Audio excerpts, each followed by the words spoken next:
자, 어느새 이제 12월의 마지막 주일입니다. 지난해를 돌아볼 때 주님 앞에서 여러분의 삶이 어떤 모습이었는가 한번 돌아보실 수 있기를 바랍니다. 새롭고 즐겁고 감사한 일들의 연속이었나, 아니면 실패하고 아쉽고 여전히 변화되지 않는 모습 때문에 실망이 되는 삶이었습니까? 주님 뜻대로 살려고 애쓰는 사람일수록요, 언젠가 꼭 한 번은 꼭 만나게 되는 신앙생활의 딜레마가 있습니다. 그것은 우리가 주님의 뜻대로 살아보려고 결심을 하고 아무리 마음을 단단히 먹어도 우리 속에는 그 의지와 결심대로 살아낼 능력이 없다는 거예요. 이제 2013년도의 마지막 주일을 맞으면서 새로운 2014년도에는 더욱더 마음을 다잡아서 신앙생활을 열심히 해야지, 주님 뜻대로 살아봐야지 하면서 여러분 속에 결심하고 또 생각하는 어떤 소망, 또 결심, 레졸루션이 아마 있을 겁니다. 하지만 아직 시작도 못 해본 결심에 벌써부터 이런 말씀을 드려 죄송하지만, 우리의 그런 결심과 각오만으로는 새해에도 반복되는 죄로 인한 절망의 감옥에서 빠져나올 수 없을 것입니다. 오늘 우리가 읽지는 않았지만 로마서 7장에 기록된 사도 바울의 고백들 또한 믿는 자로서 우리가 똑같이 겪고 있는 이 신앙적 딜레마에 관한 이야기였어요. 제가 몇몇 구절들을 메시지 버전으로 한번 읽어드리려고 합니다. 그토록 대단했던 사도 바울도 고민했던 그 생생한 증언들을 한번 들어보실 수 있기를 바랍니다. 먼저 로마서 7장 14절에서 16절 말씀이에요. 사도 바울이 이렇게 말합니다. 하나님의 명령은 다 신령합니다. 하지만 나는 나 자신이 신령하지 못하는 것을 압니다. 당신도 이와 같은 경험을 하지 않나요? 예, 그렇습니다. 나는 나 자신으로 가득합니다. 정말 나는 오랜 시간을 죄의 감옥에 갇혀 지냈습니다. 내가 내 자신에 대해 이해하지 못하는 것이 있습니다. 나는 늘 결심은 이렇게 하지만 행동은 다르게 합니다. 나 자신이 끔찍히도 경멸하는 행동들을 결국 저지르고 맙니다. 이처럼 나는 무엇이 최선인지를 알아서 실천에 옮길 수 있는 사람이 못 됩니다. 이어서 17절에서 22절까지 말씀입니다. 나는 뜻을 품을 수는 있으나 그 뜻을 행동으로 옮길 수는 없습니다. 나는 선을 행하기로 결심하지만 실제로는 선을 행하지 않습니다. 나는 악을 행하지 않기로 결심하지만 결국에는 악을 저지르고 맙니다. 나는 결심하지만 결심만 하지 행동으로 이어지지 않습니다. 내 내면 깊은 곳에서 무엇인가 잘못된 것입니다. 그래서 나는 매번 패배하고 맙니다. 이는 너무도 반복적으로 일어나는 일이어서 충분히 예측할 수 있습니다. 내가 선을 행하기로 결심하는 순간 벌써 죄가 나를 넘어뜨리려고 와 있습니다. 여러분, 이 사도 바울의 모습이 우리의 모습이 아닙니까? 예배하고 눈물 콧물을 흘려 기도하고 결심할 때는 무엇인가 될 것 같고 새 사람이 된 것 같은데, 막상 기도한 대로 살려고 일상으로 돌아가 보면 그것을 행할 능력이 없는 자신을 발견하게 됩니다. 결심한 마음은 순식간에 온데간데 없고 자신이 그토록 원하지 않던 죄의 한복판에 서 있게 되지 않습니까? 수도 없이 기도도 하고 결심도 해보았지만 반복적으로 같은 결과를 맞게 될 때 우리는 벼랑 끝에 서 있는 느낌을 받습니다. 어느 정도 은혜를 받은 것 같은데도 우리 삶에 여전히 죄의 그림자는 드리워져 있으며 그로 인한 죄책감과 실패감에 사로잡혀서 살게 됩니다. 그럴 때 우리 신앙생활은 힘을 잃고 무료하게 되고 어디서 어떻게 더 힘을 쏟아야 할지 방향을 잃게 됩니다. 이런 딜레마에 빠진 사람이 해를 거듭하면서 점점 더 굳은 결심을 더해간다면 더 큰 절망감만 오게 돼요. 근본적으로 이 딜레마는 우리가 해결할 수 없는 것입니다. 그것은 죄의 문제예요. 죄로 이끌리는 우리 속의 어떤 그 경향성 때문입니다. 노력하고 반복적으로 큰 결심을 한다고 해서 근본적으로 해결할 수 있는 것이 아닙니다. 바로 이 부분 때문에 우리는 구원자가 필요한 거예요. 예수님은 바로 이 문제를 해결해 주시러 오신 분이세요. 우리를 그 죄의 감옥에서 풀어주시려고 이 땅에 오셨습니다. 오늘 읽은 로마서 8장은 믿는 자들이 그 죄의 감옥에서 참 생명의 삶으로 해방되는 이 과정이 자세히 적혀져 있는 거예요. 그 생명의 삶으로 나아가는 과정을 오늘 여러분과 함께 좀 구체적으로 살펴볼 수 있기를 바랍니다. 첫 번째는요, 예수님 안에 있는 사람은 더 이상 정죄받지 않음을 믿어야 한다는 거예요. 예수님 안에 있는 사람은 더 이상 정죄받지 않는다는 걸 믿어야 된다는 거예요. 로마서 8장 1절에서 3절 말씀을 다 같이 다시 한번 읽어볼까요? 시작. 그러므로 그리스도 안에 예수 안에 있는 사람들은 정죄를 받지 않습니다. 그것은 그리스도 예수 안에서 생명을 누리게 하는 성령의 법이 당신을 죄와 죽음의 법에서 해방하여 주었기 때문입니다. 육신으로 말미암아 율법이 미약해져서 해낼 수 없었던 그 일을 하나님께서 해결하셨습니다. 곧 하나님께서는 자기 아들을 죄된 육신을 지닌 모습으로 보내셔서 죄를 없애시려고 그 육신에다 죄의 선고를 내리셨습니다. 아멘. 많은 그리스도인들이 신앙생활을 오래 했으면서도 예수님을 통해서 죄를 이긴다 혹은 죄의 묶임에서 해방된다라는 말의 구체적인 의미를 잘 모릅니다. 혼동합니다. 그리스도인으로서 죄를 이긴다라는 말의 첫 번째 의미는 지은 죄들에 대하여 더 이상 정죄받지 않는다는 말이에요. 그것은 우리가 더 이상 죄를 짓지 않는 거룩한 성인이 되었다는 말이 아니라 우리가 지은 모든 죄들에 대한 정죄, 즉 죄의 선고가 이미 십자가에서 예수님의 몸에 다 남김없이 내려졌기 때문에 우리가 받을 정죄, 우리가 받을 죄의 선고가 하나도 남아있지 않다는 이야기예요. 여기에서 마귀의 전략과 계략을 우리가 이해해야 합니다. 마귀는 이미 믿는 자들의 모든 죄의 대가, 즉 모든 죄에 대한 정죄, 그리고 죄의 선고가 십자가에서 이미 모두 해결되었음에도 불구하고 계속해서 성도들에게 다가와서 거짓말을 합니다. 또다시 정죄를 합니다. 죄의 선고를 내리려 합니다. 그래서 우리가 죄에 빠질 때마다 마귀는 우리의 마음에 속삭여요. 너 또다시 죄를 지었다. 그랬으니까 너 그런 죄인의 상태로는 하나님의 자녀들 될 수 없고 하나님께로부터 다시 내쳐질지도 몰라. 너도 양심 있으면 생각해봐. 이렇게 또다시 죄를 지었으니까 너도 정죄를 받아 마땅하지. 죽음으로 죄의 값을 다시 지불해야지. 여러분, 이런 마귀의 속삭임은 거짓입니다. 성경은 마귀를 거짓의 아비이고 거짓의 영이라고 이야기해요. 마귀는 이미 정죄, 즉 죄의 선고와 관련이 없는 하나님의 자녀들을 거짓말로 물고 늘어집니다. 물론 우리는 하나님의 자녀가 되었음에도 불구하고 다시 죄를 지을 수 있어요. 거듭 죄에 넘어질 수 있습니다. 그러나 그렇다고 해서 그 죄에 대한 정죄와 죄의 선고를 다시 받고 값을 치러야 되는 게 아니에요. 이것을 분명히 해야 합니다. 그렇지 않으면 내가 하나님의 자녀인지 마귀의 자식인지를 평생 헷갈리면서 신앙생활을 하게 됩니다. 그래서 기분에 따라 신앙생활을 하게 되죠. 스스로 보기에 예전보다 내가 좀 더 죄를 좀 덜 짓고 사는 것 같으면 하나님의 자녀인 것 같고, 신앙생활 내가 좀 신실하게 하는 것 같고, 큐티도 좀 하고 예배도 좀 열심히 드리고 뭐 하는 것 같으면 우리 가운데 내가 하나님의 자녀인 것 같은 느낌이 들다가도 죄의 나락으로 다시 한번 떨어질 때는 내가 마귀의 자식이 된 것 같은 다시 느낌이 드는 거예요. 그래서 결국은 자신이 하고 있는 착한 행동과 느낌에 따라 휘둘리는 신앙생활에서 벗어나지 못하게 됩니다. 바로 그런 신앙생활을 우리가 뭐라고 부르냐면 율법적인 신앙생활이라 그러는 거예요.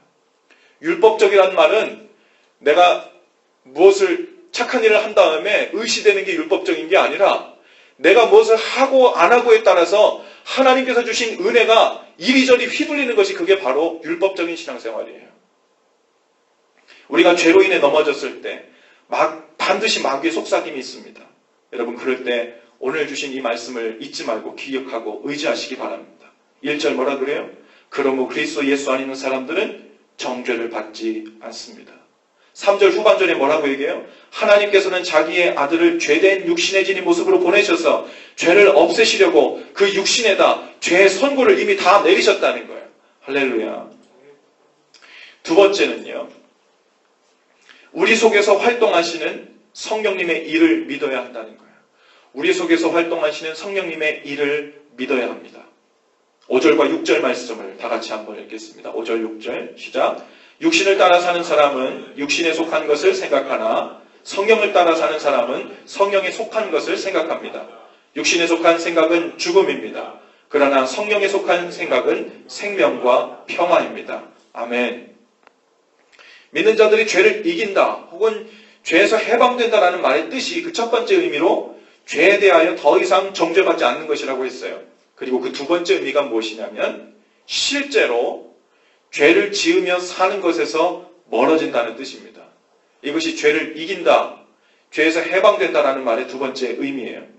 하지만 많은 그리스도인들이 자신의 힘으로 죄를 짓지 않아 보려고 조심하고 애를 쓰다가 조심하고 애를 쓸수록 죄에 더 잘 넘어지게 되는 것을 경험하게 되죠.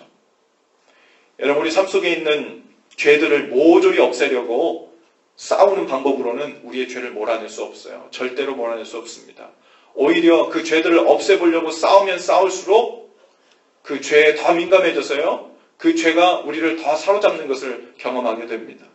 죄를 몰아내는 방법은 우리 안에 계셔서 활동하시는 성령님을 실제로 인정하고 받아들이는 데서 시작되는 줄로 믿습니다. 여러분, 이렇게 말할 수 있어요. 이제 하나님의 은혜로 하나님의 자녀가 되었으니 이제부터는 그에 걸맞는 삶을 살아야 하니까 열심히 노력해서 죄를 짓지 말아야지. 그럴듯해 보이는 말이지만 이처럼 위험한 말이 없어요. 내가 하나님의 은혜로 하나님의 자녀가 되었으니까 그에 걸맞는, 그 신분에 맞는 자녀의 삶을 살아야 되니까 이제부터는 열심히 노력해서 죄를 짓지 말아야지.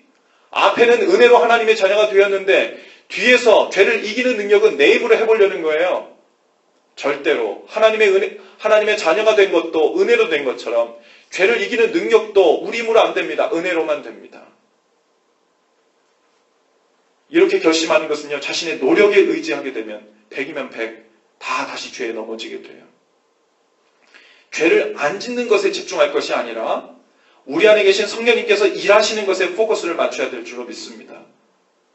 깜깜한 방 안에 촛불이 하나, 두 개 밝혀질수록 어둠이 자연스럽게 자리를 비키듯이 우리 속에 사시는 성령님께서 그 주도권이 커질수록 우리 안에 있는 죄들은 그 자취를 자연스럽게 감추게 될 것입니다. 그러니 우리의 목표가 오늘은 죄 짓는 것을 몇 개 줄여야지 하는 이런 식이 되어서는 안 돼요. 이게 아다르고 어다른 것 같지만 아주 미묘한 차이인 것 같지만 그 결과는 아주 동의서에서 먼 것처럼 아주 전혀 다른 이야기입니다. 오늘은 죄 짓는 것을 몇 개 줄여야지 이런 식으로는 죄를 없앨 수 없어요. 그것은 마치 담배 피는 사람이요, 오늘은 담배 10개 피를 피웠는데 내일은 5개로 줄여야지 하는 것과 같아요. 며칠은 지속할 수 있어요. 하지만 그 니코틴이 모자라면 곧 금단 현상 때문에 다시 한꺼번에 왕창 피게 됩니다. 담배를 피고 싶은 생각이 안 들 정도로 훨씬 더 강력한 선한 기운, 선한 능력에 온 신경과 마음이 사로잡히는 방법밖에 없습니다. 그것이 바로 우리 안에 역사하시는 성령님, 그분의 생각, 그분의 의지, 그분의 욕구에 사로잡히는 거예요. 그것이 바로 성령님의 임재하심을 사모하는 것입니다. 우리 속에서 우리와 함께 사시는 성령님을 인정하고 그 일하심에 집중하는 거예요. 그리스도 안에서 나는 이미 죽었고 우리 안에 사시는 성령님으로 인해서 살고 있는 것임을 실제로 믿고 선포하고 그 일하심을 기대하는 거예요. 갈라디아서 2장 20절에 이렇게 말합니다. 내가 그리스도와 함께 십자가에 못 박혔나니 이제 내가 사는 것이 아니요 오직 내 안에 그리스도께서 사시는 것이라. 여러분, 성령님을 통해 그리스도께서 우리 안에 살아계심을 인정하고 실제로 믿게 되면 나 자신보다 주님에 대해서 더 많이 생각하게 돼요. 주님을 더 많이 생각하는 시간이 훨씬 더 많아지는 거예요. 성령님을 모시고 사는 사람은 비록 지금도 죄로 인한 삶의 한계들을 경험하지만 하나님의 생명으로 산다는 것이 어떤 의미인지 비로소 이해하게 됩니다.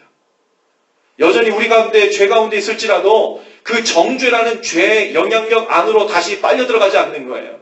그리고 실제로 우리 안에서 점점 더 왕성해지는 성령님의 의지로 인해서 죄의 욕구들은 점점 질식되어 사라지게 되는 거예요. 그것이 바로 죽음에서 생명으로 옮기운 하나님의 자녀로 산다는 말의 뜻입니다. 죄를 몇 개 줄여야지 해서 없어지는 것이 아니라, 그래서 우리가 내가 오늘은 죄를 몇 개 지었나, 어제 비해서 성공했나 안 했나, 그 죄에 집중하게 되면 실패하는 거예요. 어제 비해서 성령님의 음성을 내가 얼마나 더 귀 기울였나, 주님의 마음이 어떤지 얼마나 더 생각했나, 나를 향한 주님의 마음이 무엇일까 얼마나 더 주의를 집중하며 살았나, 그것이 왕성해지고 강해질수록, 자리를 더 많이 차지해질수록 우리 삶을 지배했던 죄의 그늘은 점점 자리를 비키게 된다는 이야기예요. 마지막으로 은혜의 빚진 자로 살아야 합니다. 오늘 우리가 들은 말씀처럼 하나님께서 우리 각 사람을 죄에서 해방시켜 생명으로 옮겨 가시는 과정은 그야말로 은혜입니다. 은혜.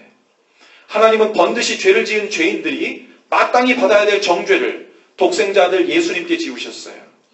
그리고 마땅히 죄인 취급받아야 될 우리를 의인 취급해 주셨습니다.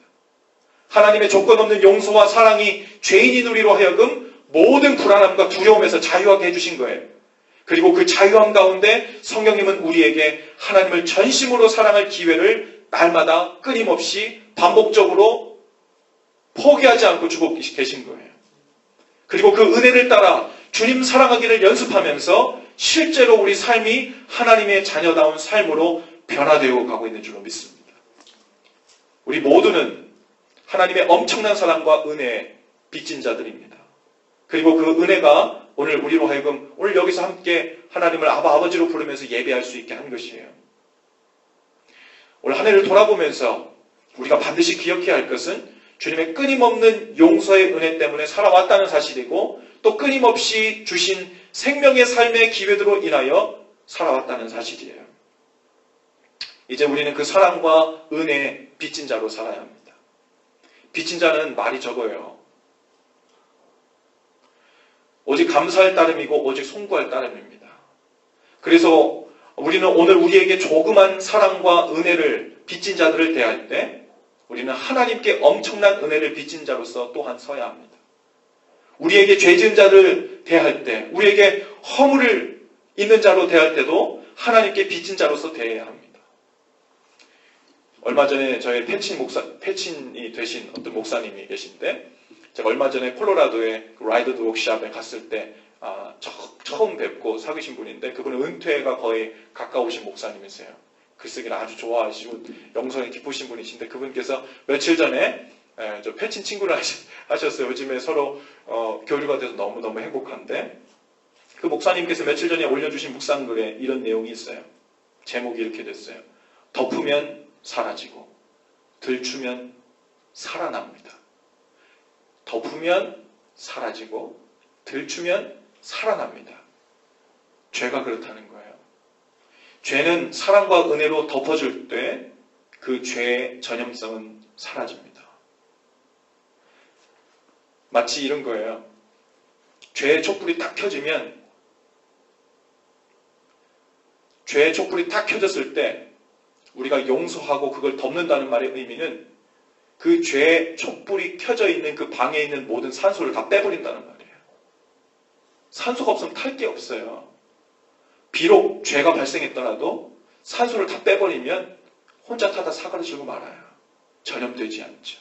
그런데 들춘다는 말은 거기에다가 산소를 막 더 들이붓는 거죠. 들춘다는 말은 그것이 너 죄인이지 정죄하고 마치 우리 사단을 따라하는 거예요. 정죄하고 들추어내고 비판하고 하는 말들이 우리 가운데 계속 강해지면 어떻게 된다? 그 죄의 전염성은 더욱 강해져서 결국 죄를 지은 사람도 그것을 들춘 사람도 모두 죄의 노예가 되고 맙니다. 바로 그 이유 때문에 하나님은 자신의 아들을 보내셔서 조건 없이 우리의 죄를 용서해 주심으로 그 죄가 더 이상 전염되지 못하도록 죄의 급소를 찌르신 거예요. 하나님께서 우리를 정죄하시고 무섭게 하셔가지고 너 또 죄지면 정말 죽여버린다. 정말 멸망시켜버린다. 이런 방법으로는 죄가 해결되지 않는 것임을 하나님께서 아시기 때문에 그 죄의 전염성이 더 이상 전파되지 못하도록 사랑으로 용서하시고 덮으신 거예요. 그 놀라운 은혜를 우리가 다 받게 된 것입니다. 여러분, 우리는 주님께 죄의 빛을 탕감받은 만큼 다른 사람의 죄도 탕감해 줄 수 있어요. 우리가 주님께 우리의 허물을 탕감받은 만큼 다른 사람의 허물도 눈감아 줄 수 있고 탕감해 줄 수 있어요. 아직도 우리가 다른 사람의 죄를 볼 때, 허물을 볼 때 견디지 못해하고 정죄하고 비판하면서 분노를 참지 못하면 우리는 아직 덜 회개한 거예요. 아직 우리가 하나님께 탕감받은 죄의 양이 얼만큼인지 아직 가늠하지 못하고 있는 겁니다. 우린 빚진 자로 살아야 합니다. 올 한 해 우리는 빚진 자로 살아왔고 그리고 내년 한 해도 빚진 자로 살게 될 것입니다. 주님께서 올 한 해를 마무리 짓는 우리에게 요청하시는 것은 우리가 빚진 자임을 알고 하나님께서 우리에게 그러셨던 것처럼 덮어주고 사랑하고 빚진 자로서 그들 앞에 서라는 것인 줄로 믿습니다. 우리 옆뒤 좌우에 계신 분들에게 이렇게 한번 말해 줍시다. 탕감받은 죄의 양을 기억하며 삽시다. 탕감받은 죄의 양을 다 기억하며 삽시다.